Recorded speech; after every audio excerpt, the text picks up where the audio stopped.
तो नस्ट में जाना चाहते हो?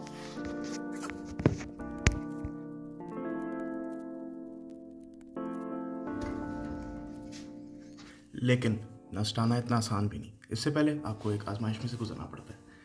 आजमाइश से मेरा मुराद है NET, NUST entrance test. NUST आने से पहले जब मैं एंट्री टेस्ट वाले फेज़ में था तो मेरे जो सीनियर्स हैं नस्ट के, उनकी वीडियोस ने मुझे काफ़ी फ़ायदा दिया। तो मैंने सोचा कि मैं भी अपने जूनियर्स के लिए एक छोटी सी काविश कर लेता हूँ। तो ये बेसिकली लॉकडाउन 2.0 लगने से पहले लास्ट डे था और हमें वर्कशॉप और लैब का काम जो थे जल्दी जल्दी करा रहे थे। फिर मैं अपने दोस्तों को और एक हमारे उसामा भाई हैं उनको ऑन बोर्ड करके, उसमें थोड़ी सी मुश्किल तो लगी थी, ये वीडियो बनाई। तो पहले अपना थोड़ा सा इंट्रो देंगे। तू मेरा पुत्र छुट्टी कर। अच्छा, क्या बात है जी, टिप्स के बादशाह कसम से। अस्सलाम वालेकुम। वैसे तो आप लोग मुझे जानते ही हैं, इस चैनल के हवाले से मेरा तारुफ तो है ही आपके पास, लेकिन मैं ज़रूरी समझता हूँ कि क्योंकि मैं NET के लिहाज से वीडियो बना रहा हूँ, उस लिहाज से अपना थोड़ा सा तारुफ करा दूँ। तो मेरा नाम सैयद मोहम्मद हसन काज़मी है, और उसके अलावा जिन भाइयों को मैंने इंटरव्यू लिया उनके नाम और उनकी जो रेलेवेंट इन्फॉर्मेशन है वो स्क्रीन पे है। अच्छा, हमारे साथ ME 11 के हमारे जो हैं लास्ट ईयर जिनका एडमिशन हुआ था, उसामा भाई खड़े हैं, और उन्होंने हमें भी आके गाइड किया था एक्चुअली। अच्छा, मेरा नाम मोहम्मद शर्जील चावले। मेरा नाम सैयद तौले हैदर है। मेरा नाम मंतीक नवाज़ है। मेरा नाम काशिफ हैदर है। मेरा नाम मोहम्मद फैज़ान खालिद है। टेस्ट फॉर्मेट का सबसे पहले सवाल, टेस्ट ऐसे है कि सबसे पहले फ़र्स्ट ऑफ़ ऑल आपके 80 MCQs जो हैं, टोटल आपके MCQs जो हैं वो 200 हैं। उसमें जो 80 MCQs हैं वो होंगे आपके मैथमेटिक्स के, एंड देन 60 होंगे फ़िज़िक्स के, देन 30 केमिस्ट्री के, एंड देन 20 इंग्लिश के और 10 इंटेलिजेंस के। जिस बच्चे की मैथ और फिज़िक्स अच्छी है तो वो तो नस्ट मेन है। बाकी केमिस्ट्री साइड पे रखो, इंग्लिश को पढ़ते ही कोई नहीं है, लेकिन आप पढ़ लो, अगर अच्छी इंग्लिश है तो अच्छी बात है, आगे भी काम आती है। इंटेलिजेंस का ये कि IQ का कि ये बच्चे पे खुद डिपेंड होता है। हाँ, ये नहीं है कि आप टेस्ट वाले दिन करके चले जाओ कि हम उधर ही देख लेंगे। पहले देखो क्वेश्चन किस तरह के आते हैं, डायरेक्शंस के होते हैं, कोडिंग डिकोडिंग बड़ी इजी से होते हैं, और यहाँ तक कि बच्चों के मेरे खुद फुल मार्क्स आए हुए हैं। अच्छा, जो टेस्ट फॉर्मेट है उस लिहाज से आपने याद रखें कि जो इस्लामाबाद में टेस्ट होता है वो कंप्यूटर बेस्ड होता है, और जो कराची और कोयटा में टेस्ट होता है वो पेपर बेस्ड होता है। उस पर आप डिफरेंट सब्जेक्ट के सेक्शंस को स्किप भी कर सकते हैं, आप चाहें तो सवाल चेंज भी कर सकते हैं। एक आपने मार्क कर लिया ऑप्शन, उसके बाद आप चेंज भी कर सकते हैं। आप एक रिव्यू लिस्ट होती है उसमें भी डाल सकते हैं सवालों को। उसके अलावा आप वापस भी जा सकते हैं सेक्शंस में और जाके मतलब जो डिफरेंट सब्जेक्ट्स हैं उसमें MCQs को मॉडिफाई भी कर सकते हैं। बहुत आसानी होती है आपके लिए, तो उस लिहाज से आपने नहीं घबराना। और नेगेटिव मार्किंग नहीं है, तो आपने सारे क्वेश्चंस अटैम्प्ट ज़रूर करने हैं। जनरली NET के लिए प्रिपरेशन मटेरियल क्या होना चाहिए, अलावा एक लिंक है जिसमें कुछ मटेरियल है, वो मैं डिस्क्रिप्शन में डाल दूंगा। उसमें एक शॉर्ट ट्रिक्स की बुकलेट है और इस तरह से मज़ीद प्रैक्टिस MCQs हैं, वो आप देख लीजिएगा। अच्छा, वैसे जनरली NET के बारे में ये है कि NET जो है ना, बहुत से लोगों को कन्फ्यूजन होती है। NET आना टेक्स्ट बुक से ही, आप लोग टेक्स्ट बुक पर फोकस करें PTB के ऊपर, ठीक है। PTB आपने कॉन्सेप्ट से पढ़ी हो, अच्छी पढ़ी हो, रटा भी आपका अच्छा हो, कॉन्सेप्ट अच्छे हो, देन आपने MCQs की प्रैक्टिस के लिए कोई भी बुक यूज़ कर लें विदाउट एनी डिस्क्रिमिनेशन। कोई भी एकेडमिक हो, किप्स हो जाए या और कौन सी होती हैं यार, इस्लामाबाद में काफ़ी सारी हैं, PDF मिल जाती हैं, लेने की ज़रूरत नहीं है। है कि अगर आप MCQs की प्रैक्टिस चाहते हैं तो मुख्तलिफ अकेडमीज़ जो हैं वो मुख्तलिफ किस्म की बुक्स ऑफ़र करती हैं जिसमें काफ़ी ज़्यादा नंबर ऑफ MCQs मौजूद होते हैं। और मैं तो वैसे ये सजेस्ट करूँगा कि ज़्यादा अकेडमीज़ पे फोकस ना किया जाए।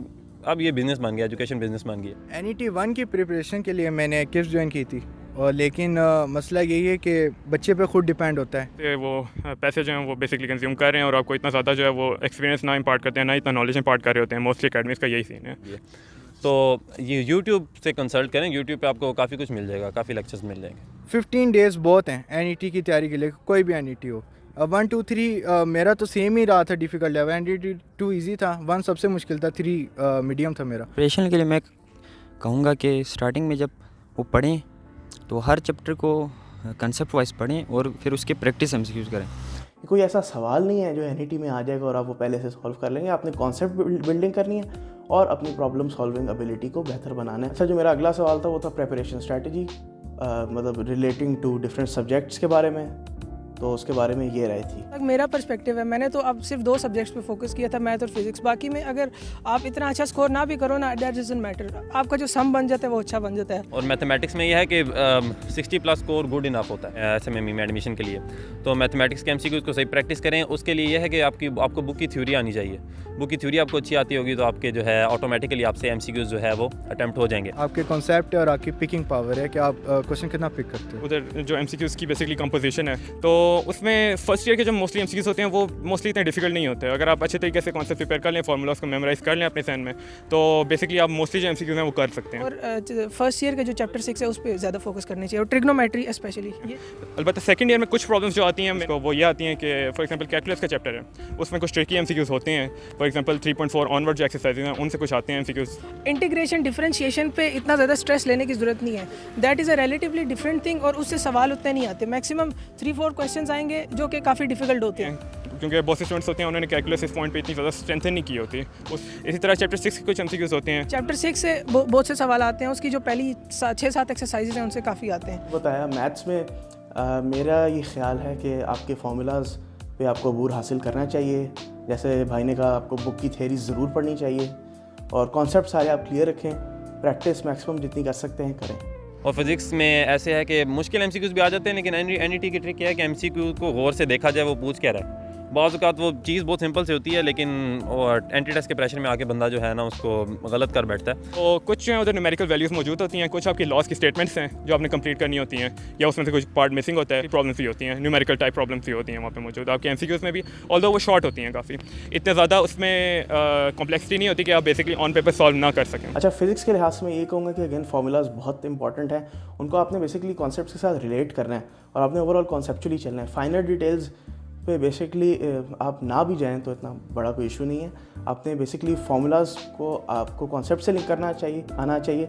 दूसरा, आपस में आपको फार्मूलाज को लिंक करना आना चाहिए, क्योंकि इस तरह के मतलब फार्मूलाज को इंटरलिंक करने वाले बहुत सवाल आएंगे फिज़िक्स में आपको। अच्छा, केमिस्ट्री टू बी ऑनेस्ट मैंने बुक भी नहीं खोली थी और मैंने उस पर ज़्यादा टाइम भी नहीं दिया था। आप टाइम वेस्ट करने की ज़रूरत नहीं है केमिस्ट्री पे, क्योंकि खाली 30 MCQs आने हैं उसके, वो एक छोटा पार्ट है। उसके लिए एक PDF है जो मैंने नीचे लिंक दिया है। मेरा तो ख्याल है आप उसको कंसल्ट कर लें तो काफ़ी है। बाकी अगर आपके पास टाइम है तो आप बेसिकली PTB वाली जो बुक्स हैं उनको गो थ्रू कर लें, लेकिन उस पर ज़्यादा आपको जोर देने की ज़रूरत नहीं है। केमिस्ट्री का जो बल्क पोर्शन है वो आपका इनऑर्गेनिक से आता है NET 1 में, और थोड़ा पोर्शन आता है आपका ऑर्गेनिक में से। ठीक, तो इनऑर्गेनिक के आप प्रोडक्ट्स हैं, नेम्स ऑफ रिएक्शंस हैं और इस तरह की जो पोर्शंस ऑफ इंफॉर्मेशन है उसमें मौजूद, उसको मेमोराइज करें। इसके अलावा जो ऑर्गेनिक का पार्ट है उसमें भी आप ऑब्जेक्टिवली प्रिपेयर करें, पूरे को रट्टा ना मारें। सब्जेक्ट्स आ जाते हैं इंग्लिश और IQ के।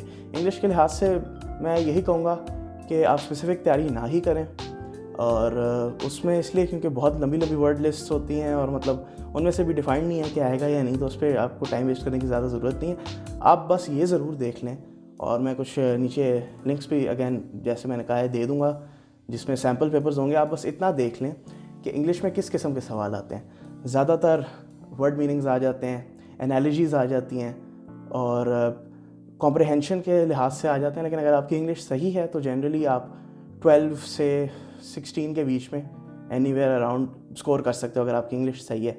अगर नहीं भी है तो you can more than make up for it in maths and physics. जहाँ तक बात है इंटेलिजेंस की, इंटेलिजेंस के लिए कुछ वीडियोस हैं, एक अमीन एजुकेशन की हैं, वो सर ने बहुत अच्छे एक्सप्लेन किए हुए हैं, एग्जाम्पल क्वेश्चन आप वो देख लें। उसके अलावा 2 वीडियोस हैं, ये आप देख लें, मेरा ख्याल है बस इनको देख के चले जाएँ, आसानी से आपके 8 नंबर नहीं तो 10 पूरे आ जाते हैं। अगला मेरा सवाल था टाइम डिस्ट्रीब्यूशन के हवाले से, तो उसके बारे में ये कहना था। इसी तरह करता था कि ज़्यादा पोर्शन मैथ को देता था, फिर फिज़िक्स केमिस्ट्री को उससे कम, और सबसे कम तो मैंने इंग्लिश और इंटेलिजेंस को दिया। और मैथ्स के लिए आपने ना अबाउट 80 to 85 मिनट्स रखने हैं, जितने MCQs हैं उससे 5 मिनट ऊपर नीचे। फिज़िक्स के लिए मैंने आधा घंटा रखा होता, उसमें मेरी फ़िज़िक्स हो गई थी तकरीबन। केमिस्ट्री के लिए 15 मिनट्स रखने हैं, और इंटेलिजेंस के लिए 10 मिनट इनफ है, और इंग्लिश के लिए भी इतना ही। और ये इसको लेके मैं चला था तो मेरे पास टाइम बच भी गया था आखिर में NET 3 में। ये है कि आपने टेस्ट में एक और चीज़ साथ लेके चलनी है कि आपको सारे MCQs नहीं आते होंगे, तो इस चीज़ की टेंशन लेने की ज़रूरत नहीं है कि यार अच्छा मेरा वो MCQs रह गया। स्टार्ट में बाज़ ना मुश्किल MCQs आ रहे होते हैं, तो आप स्किप करते जाएँ, उसका इतना इशू नहीं है। टाइम मैंने ऐसे ही डिस्ट्रीब्यूट किया था कि पहले 35 मिनट्स में मैंने केमिस्ट्री, IQ और इंग्लिश को पूरा मुकाया था। ये मेरी NET 3 की स्ट्रैटेजी थी जिसमें मेरे सबसे ज़्यादा मार्क्स थे, और ये काफ़ी अच्छी रही थी स्ट्रैटेजी। उसके बाद मैंने तकरीबन 80 मिनट कोई दिए थे मैथ्स को। और फिर मैंने, क्योंकि मेरा टेस्ट 5 बजे ख़त्म हो रहा था, तो 4:30 तक मैंने फ़िज़िक्स के भी सारे गो थ्रू कर लिए थे। तो मेरे पास आधा घंटा बच गया था आसानी से। तो मैंने इस तरह से टाइम मैनेज किया था। और फिर आधे घंटे में मैंने रिव्यू किया कुछ क्वेश्चंस को, और ठीक भी उनमें से कुछ किए जो मैंने गलत लगाए। वैसे पहले ये भी बहुत अच्छी ऑप्शन है जो आपको मिल जाती है NET में। तो अब मैंने इस तरह से टाइम मैनेज किया था। आप अपने स्ट्रेंथ्स और वीकनेसेस के लिहाज से उसको पैन आउट करके ज़रूर जाएं दिमाग में एक बार कि आपने किस ऑर्डर में MCQs करने हैं। बाकी दुआ करें यार, दुआ बहुत मैटर करती है। दुआ से आपका टेस्ट भी आसान आ जाता है बाज़ औक़ात, और आपको टेस्ट आता होता है। और NET में बाज़ औक़ात ऐसे हो जाता है कि बंदा एक्सपेक्ट कर रहा होता है कि मैं 170 प्लस कर जाऊँगा, स्कोर कर जाऊँगा, लेकिन जब नेक्स्ट रिजल्ट आता है तो 120 125 के आसपास स्कोर होता है। और देन बाज़ का ऐसे होता है कि बंदा कम एक्सपेक्ट कर रहा होता है। जैसे NET 3 में मैं एक्सपेक्ट नहीं करता, मैंने कहा 150 प्लस आ जाएंगे, लेकिन इतना एक्सपेक्ट नहीं किया था कि मेरे 169 आ जाएंगे। तो आगे थे 12, अल्लाह ताला का बड़ा करम है। बहुत इंपॉर्टेंट पॉइंट है फील्ड सिलेक्शन के लिहाज से। आप NET क्लियर कर भी लेते हैं, आपका हर फील्ड में एडमिशन हो जाता है, उसके बावजूद भी अगर आप फील्ड नहीं सेलेक्ट करते सही, तो फिर अगले 4 साल आप ज़ाया कर रहे हैं। तो उसके बारे में ये कहना था। और देन अल्लाह ताला अगर आपको मार्क्स दे दे NET में, तो मैं आपको ये कहूँगा कि एक दफ़ा आप फील्ड्स को होके सीरियसली सोचें कि हमने किस फील्ड में जाना है। मैंने अपने साथ क्लास फेलोज़ देखे हैं जो बहुत लाइक थे, लेकिन अपनी फील्ड उन्होंने सही चूज़ नहीं की। अब जो आगे सब्जेक्ट्स हैं मैकेनिकल में, बेसिकली FSC की तरह स्टडीज़ है, practice and practice, dynamics, thermodynamics, FM, fluid mechanics और इस तरह के सब्जेक्ट्स हैं जो कॉन्सेप्ट मांगते हैं। अगर आप पहले कोर्स आउटलाइन देखें इंटरनेट से, जो फील्ड है, सिविल है, इलेक्ट्रिकल है, जो भी है, अपने पैशन को परस्यू करें। ऐसे भी हो सकता है कि आप इतनी मेहनत करके आए हैं, एंट्री टेस्ट में आपने मार्क्स भी स्कोर किए हैं, टॉप कर गए हैं बेशक, लेकिन अगर आपने फील्ड नहीं चूज़ की तो आपकी सारी मेहनत, फील्ड अपनी सही नहीं चूज़ की तो आपकी सारी पिछली मेहनत ज़ाया हो जाएगी। ज़रूर सर्च करें कि मैं फॉर एग्जांपल इलेक्ट्रिकल इंजीनियर बन जाऊंगा या मैकेनिकल इंजीनियर बन जाऊंगा, तो उसके बाद मेरे जो एरिया ऑफ एप्लीकेशन होगा वो क्या होगा। इसके बगैर आप बिल्कुल भी सेलेक्ट ना करें अपनी डिग्री को। खैर that was pretty much it from my side. और आपने मेरे जो पीयर्स हैं उनकी भी बात सुनी, और उसामा भाई ज़ाहिर है उनकी भी आपने बात सुनी। तो I hope this will be a bit helpful for you. और अगर आपका कोई और सवाल है तो आप कमेंट्स पे पूछ सकते हैं, और उनका मैं कोशिश करूँगा कि जवाब दूँ। But that's been it from my side. अगली वीडियो में मिलते हैं। अल्लाह हाफिज़।